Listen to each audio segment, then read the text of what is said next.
Assalamualaikum warahmatullahi wabarakatuh. Selamat datang di channel Fadil Tutorial. Nah, hari ini kita akan mulai membahas atau belajar tentang data validation di Excel. Apa sih data validation itu? Nah, data validation ini fungsinya adalah untuk membatasi input data yang kita masukkan. Bisa membatasi suatu range atau suatu kalimat. Di sini kita ada contoh soal ya teman-teman. Sebelum masuk ke contoh soal, saya akan mulai menjelaskan beberapa menu yang ada di data validation. Nah, di sini ada menu any value, whole number, decimal, list, date, time, text length, dan custom.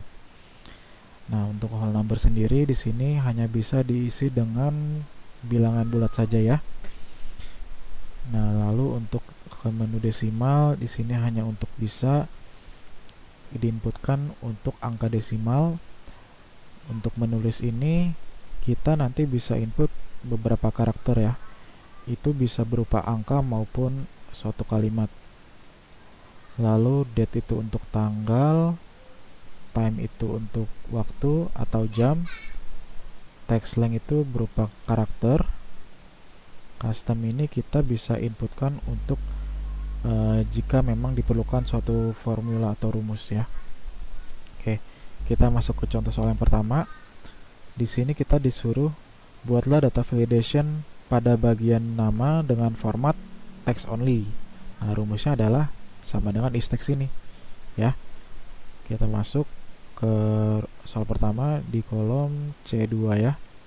Kita klik data validation. Kita masuk ke menu custom. Nah, masuk ke menu custom karena di sini kita diperintahkan menggunakan rumus ya. Kita masukkan rumusnya sama dengan is-text. Nah, masukkan kolomnya ya, C2 tutup kurung. Nah, lalu jika kita ingin menginputkan message ya, kita bisa input sendiri. Nah, di sini coba kita ke menu input message yang pertama. Contoh contoh untuk judul yang pertama adalah masukkan nama. Nah, minimum 15 karakter. Oke. Error alertnya sendiri di sini ada 3 pilihan ya teman-teman. Yang pertama ada stop, warning, dan information. Nah, information ini jika kita salah menginputkan ya. Jika kita salah menginputkan di sini dia hanya berupa informasi aja nih. Nanti bisa dirubah-rubah. Untuk warning sendiri itu nanti dia ada validasi. Validasinya adalah ketika kita salah input, nanti dia ada muncul warning, bisa kita lanjutkan ataupun tidak. Nah, untuk stop sendiri ini berupa ini sifatnya keras ya. Maksudnya keras, jika kita salah input dia tidak bisa untuk dilanjutkan. Artinya kita harus sesuai dengan perintah dari rumus ini sendiri ya. Contoh kita masuk ke menu warning dulu, nanti kita cari perbedaannya di menu stop. Judulnya contoh data salah, data yang Anda masukkan tidak sesuai, silahkan diinput kembali. Oke. Nah, masuk sini langsung ada kayak pop up gitu ya.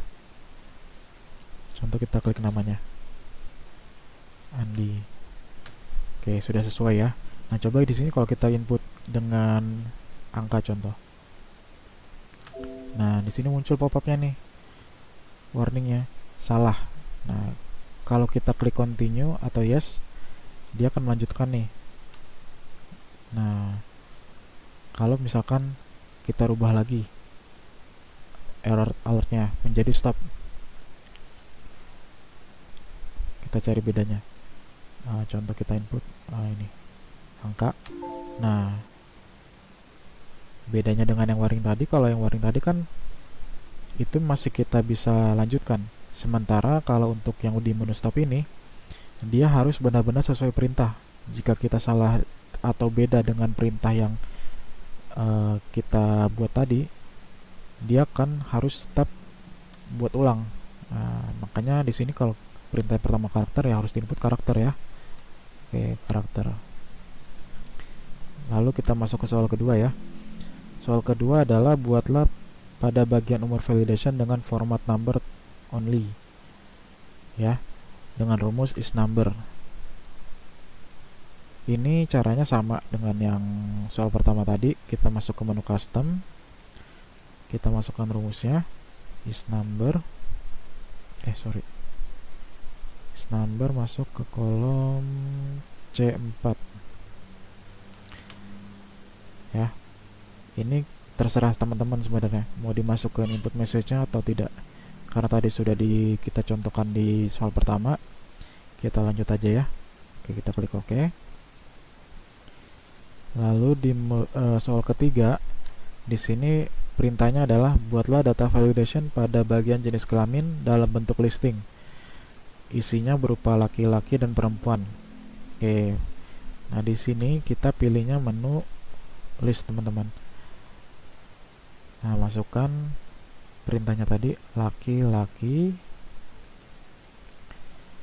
titik koma. Nah, di sini saya pakai titik koma ya. Tergantung settingan dari komputer atau laptop teman-teman masing-masing. Oke, kita masukkan laki-laki, perempuan. Kita klik OK. Nah, di sini mulai ada menu nih. Ada laki-laki ya, ada perempuan. Lalu untuk soal yang keempat sama juga, sama dengan soal ketiga, diisi tentang data pekerjaan dalam yang isinya adalah pengusaha, karyawan, dan lainnya. Kita klik data validation, kita klik lagi yang custom. Isinya ada pengusaha, lalu ada karyawan, dan lainnya. Oke, kita klik ini harusnya menulis ya. Kita klik OK. Nah, mulai kelihatan ya teman-teman. Sebenarnya simpel sih sebenarnya kalau kita belajar data validation ini. Oke, mungkin itu saja yang bisa saya sampaikan pada pertemuan kali ini. Terima kasih sudah menonton. Assalamualaikum warahmatullahi wabarakatuh.